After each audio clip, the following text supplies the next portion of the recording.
अस्सलाम वालेकुम दोस्तों, मेरा यूट्यूब चैनल पे अली हसन हार्डवेयर इंजीनियर है जी। 20 प्लेटा दे दो पैनल तैयार हैं। ज़मीन ते फिटिंग हुई है बेहतरीन। ये जी 450 वाट की प्लेट है। ये जनाब 20 का एक पैनल तैयार होया है और 20 का दूसरा पैनल तैयार होया है।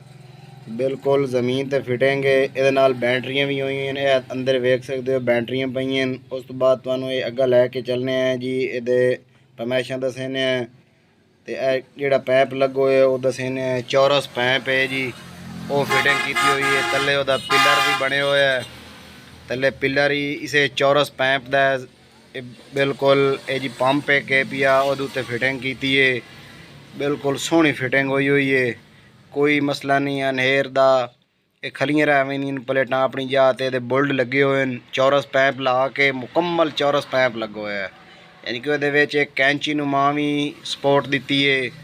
तले भी पिछली साइड ते भी तले पैर लगे हुए हैं, अगली साइड ते भी पैर लगे हुए हैं। चार पैर लगे हुए हैं एक पैनल ते तले।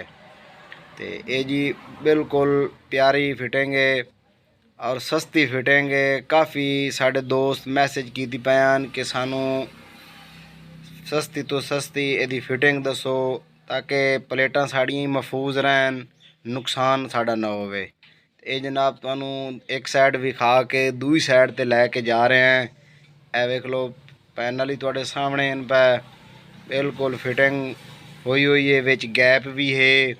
ए दूई साइड विखा रहे हैं, ए वेख लो जी दूई साइड ते ही माशाल्लाह ये भी फिटिंग मुकम्मल क्लियर है। दूआ पैनल विखा रहे हैं, बिल्कुल इस तरीके कैंची नुमा फिटिंग है। ये चीज़ बड़ी खूबसूरत बनी हुई है और सस्ती भी है। बिल्कुल 20 प्लेटा हैं, थोड़ियाँ ही नहीं प्लेटा 20 प्लेटा हैं पईयां। अल्हम्दुलिल्लाह 40 प्लेट लगी हुई है।